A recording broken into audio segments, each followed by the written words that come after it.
सबसे पहले अपन Excel open करेंगे।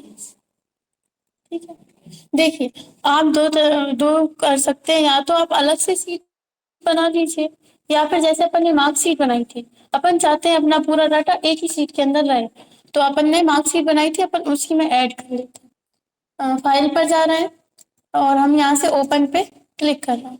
ठीक है, अपना जो डाटा है, एक मिनट, हमने मार्कशीट पर क्लिक किया। ठीक है, तो यहाँ पर सीट वन पे क्या है, हमारी मार्कशीट। हम यहाँ पर एक सीट और ऐड कर देंगे और इसमें हमारा बिल। इससे क्या होगा, मतलब आप जब बनाएंगे तो अलग अलग बना लीजिए।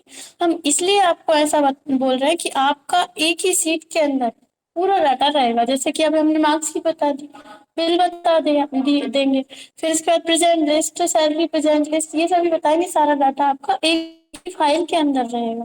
ठीक है, तो आप यहाँ से क्या करोगे, राइट क्लिक करके इसको रीनेम कर दो।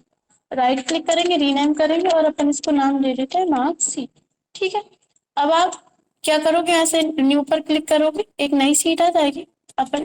ठीक है, अपन इस पे राइट क्लिक कर रहे हैं और इसको रीनेम कर लेते हैं, इसको नाम दे देते हैं अपन बिल। ठीक है, तो इससे क्या होगा, अपनी एक ही फाइल के अंदर पूरा डाटा रहे। लेकिन जब आप अपना जो भी वर्क करोगे तो किस तरह से करोगे, जैसे कि ये हमारी मार्कशीट है। ठीक है, इसके अंदर 10th की मार्कशीट है, आप यहाँ 12th की मार्कशीट या फिर 11th की, अलग अलग क्लास की, इस तरह से बनाते जाएंगे। ठीक है, तो हम यहाँ पर लिख रहे हैं बिल। बिल बनाने के लिए अपन क्या चाहते हैं, अपना इंसर्ट टैब तक तो हो गया था ना, है ना, यहाँ तक हो गया था, पता नहीं। ठीक है, अभी पहले हम बिल बनाना बता देते हैं। हम यहाँ से इतनी जगह क्या करना है, सिलेक्ट करके और होम टैब में जाकर यहाँ से मर्ज एंड सेंटर कर देते हैं, तो ये हमारा क्या हो गया, मर्ज हो गया। अब हम क्या करेंगे, यहाँ पर हम अपनी जो शॉप है उसका नाम लिखेंगे। हमने यहाँ पर लिख दिया आईसीआईसी एंड कंपनी। ठीक है, जो भी शॉप होगी आप उसका नाम लिखेंगे। आप इसको एडिट कर ही लेंगे इस तरह से। ठीक है, अब इसके बाद अपन क्या करेंगे, अपन चाहते हैं कि जो भी व्यक्ति आए, जो भी अपने सामने खरीदे, तो अपनी शॉप से जो भी सामान परचेस करे, उसका हमें क्या करना है, प्रिंटेड उसको बिल देना है। तो उसके लिए अपन क्या कर रहे हैं, यहाँ से सिलेक्ट कर लेते हैं पहले और इसको अपन कर देते हैं ऑल वर्ड। ठीक है, यहाँ पर अपन लिखेंगे प्रोडक्ट नेम। ठीक है, प्रोडक्ट नेम लिखने देखिए अब ये बाहर जा रहा है, तो हम क्या करेंगे, साइड में माउस पॉइंटर लेकर जाएंगे, इसके ऊपर डबल क्लिक कर देंगे। ठीक है, प्रोडक्ट नेम यानी कि ये क्या क्या हमारी जो शॉप है उसे परचेस कर रहा है। अपन मान लेते हैं कि ये कोई कंप्यूटर की शॉप। ठीक है, तो हम यहाँ पर लिखते हैं, इन्होंने क्या किया, कंप्यूटर परचेस किए, तो हमने यहाँ लिख दिया। ठीक है, इसके बाद यहाँ पर प्रिंटर परचेज किए हैं, कुछ प्रिंटर लिख दिया। ठीक है, आप कंपनी जैसे कि अलग अलग कंपनी के कंप्यूटर आते हैं, आपके पास एक से ज्यादा कंपनी के कंप्यूटर है, तो आप क्या कर सकते हो, यहाँ पर कंपनी का नाम लिख सकते हो कि जैसे कि जेब्रोनिक्स कंप्यूटर। ठीक है, इस तरह से। और अपन यहाँ लिख देते हैं माउस।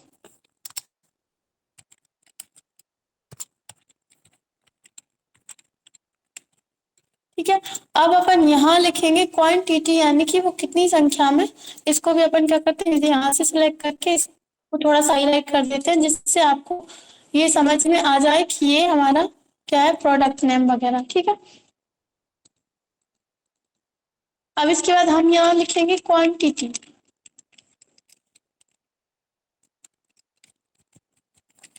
ठीक है, क्वांटिटी यानी कि कितनी मात्रा में वो चीज जो है वो परचेज कर रहा है। मान लो इन्होंने कंप्यूटर दो परचेज किए हैं, प्रिंटर प्रिंटर भी दो परचेज किए हैं, माउस पांच परचेज किए हैं और कीबोर्ड भी पांच परचेज किए हैं। ठीक है, तो हमने यहाँ पर डाल दी संख्या। अब हमें क्या डालना है, इसका प्राइस। तो हम यहाँ लिखेंगे प्राइस, यानी कि अभी हमने क्वांटिटी डाली है, पहले हम क्या कर रहे हैं, प्राइस डाल देंगे। एक जो कंप्यूटर है वो कितने का है, मान लीजिए एक कंप्यूटर 12,000 रुपए का है, तो हम यहाँ पर कितने की संख्या कितने की प्राइस डाल रहे हैं, सिर्फ एक का प्राइस डाल रहे हैं। एक का प्राइस कितना है, 12,000 रुपए। और यहाँ पे हमने प्रिंटर लिया, एक प्रिंटर का जो प्राइस है वो है 10,000, और एक माउस का 500 रुपए, और एक कीबोर्ड का इसका अपन 800 रुपए लिखेंगे। ठीक है, तो ये तो हो गया एक का प्राइस। अब अपन को क्या करना है, अपन को निकालना है दो, तो तीन मतलब जितनी भी इसकी क्वांटिटी है उसकी हमें क्या निकालना है, अमाउंट निकालना है कि अगर ये दो ले रहा है तो दो का कितना होना चाहिए, तीन ले रहा है तो तीन का कितना प्राइस होना चाहिए। तो हम यहाँ पर डालेंगे नेट प्राइस, ठीक है, या फिर आप टोटल प्राइस भी डाल सकते हैं, हम यहाँ पर लिख देते हैं टोटल, ठीक है, पी लिख देते हैं टोटल प्राइस, ठीक है। अब आप क्या करोगे, अपन को एक का रेट तो पता है, अगर किसी ने दो खरीदे हैं तीन खरीदे हैं तो आप क्या करोगे, एक का रेट है मान लीजिए 200 रुपए, और आप किसी व्यक्ति ने क्या किया तीन या चार खरीदे हैं, तो आप क्या करते हो, तीन तीन खरीदे हैं तो तीन से इंटू कर देते हो, चार खरीदे हैं तो चार से इंटू कर देते हो, आपके पास आंसर आ जाता है। इसी तरह से अपन को यहाँ पर करना है, इक्वल लगाना है, जो इसका जो प्राइस है मतलब एक का जो प्राइस है उस पर क्लिक करेंगे, इंटू लगाएंगे, और यहाँ से जो क्वांटिटी ली है अपन ने उस पर जाकर क्लिक करके एंटर करेंगे। एक का प्राइस अगर 12,000 है तो दो का 24,000 होगा, ठीक है। अब अपन क्या करेंगे, इसको साइड में माउस पॉइंटर ले जाकर ड्रैग कर देंगे तो ये सभी का ले लेगा। एक का प्राइस अगर 10,000 है तो दो का प्राइस 20,000 होना चाहिए। अगर यहाँ पर आप संख्या बढ़ाते हैं, जैसे हमने कर दिया तीन, तो देखो बढ़ गया प्राइस। अगर हम यहाँ से संख्या कम कर देते हैं, जैसे इन्होंने एक ही खरीदा है तो हमने वन लिखा, देखो एक ही आ रहा है, ठीक है। तो इस तरह से अपन यहाँ पर लिख सकते हैं। अब इसके बाद अगर कोई कुछ खरीदता है तो डिस्काउंट मांगता है, और आप देना चाहते हैं, डिस्काउंट दे रहे हैं, तो आप यहाँ पर क्या लिखेंगे, डिस्काउंट,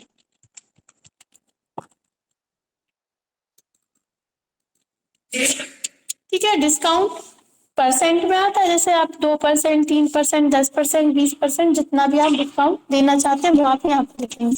अगर हम यहाँ पर 5 लिख रहे हैं तो देखिए ओनली 5 लिखा हुआ है, हमें क्या करना है, इसको परसेंट करना है।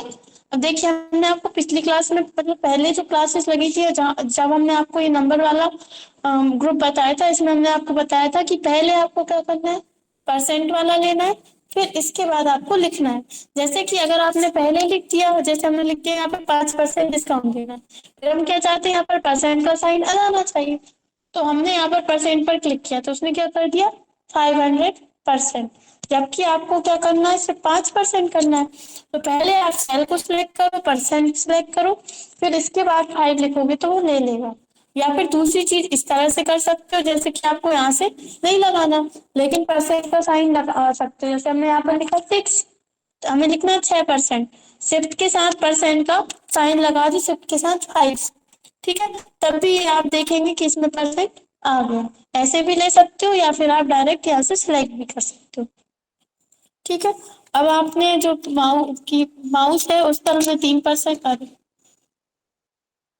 माउस है उस पर हमने 3% दिया, या फिर आप क्या कर सकते हो, इस तरह से हमने इतने में देना है परसेंट, सिलेक्ट करके यहाँ पर परसेंट पर क्लिक कर दो, इसमें हमें 3% देना है और इस पे भी हमें 3% देना है, ठीक है। अब आप क्या करोगे, डिस्काउंट अमाउंट निकालोगे, हमने इस पे कितना दे रहे हैं हम 5% डिस्काउंट, तो अब हमें पता होना चाहिए कि 24,000 का 5% कितना होता है, तो वो हमें क्या करना पड़ेगा, निकालना पड़ेगा।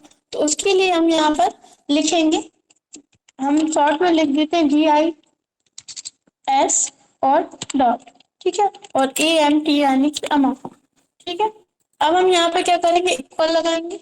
आप नॉर्मली परसेंट निकालने के लिए क्या करते हैं, अपन ने परसेंटेज वाला फॉर्मूला पढ़ा था, आपको जिस भी चीज के ऊपर परसेंट निकालना है, आप क्या करेंगे, जिस भी चीज का परसेंट निकालना है पहले उस पर क्लिक करेंगे, अपन ने इसका सेल एड्रेस ले लिया, इनटू जो भी आपने परसेंट दिया है उस पर क्लिक करेंगे और एंटर कर लेंगे, आपके सामने आ जाएगा कि 24,000 का 5% होगा 1,200 रुपए, ठीक है। इतना क्लियर है, आया समझ में। पहले आप क्या करेंगे, यहाँ पर प्रोडक्ट नेम लिखेंगे, फिर आप क्वांटिटी आप अपने अकॉर्डिंग ले सकते हैं कि आपको क्वांटिटी पहले लेना है या फिर प्राइस पहले लेना है, ठीक है, या फिर आपको जैसा भी आगे पीछे आप कर सकते हैं, बस इसमें फॉर्मूले सेम रहेंगे, ठीक है। क्वांटिटी क्या हमने कंप्यूटर लिए है, दो लिए हैं, एक का रेट है 12,000, ठीक है, तो दो का रेट कितना होगा 24,000, ठीक है। तो इसके लिए हमने क्या किया, हमारा जो प्राइस है उसका और क्वांटिटी इन दोनों का इंटू कर दिया। अब इसके बाद हम इस पर कुछ डिस्काउंट दे रहे हैं, किस पे दे रहे हैं, टोटल जो प्राइस है, मतलब हमने इनसे बोला था कि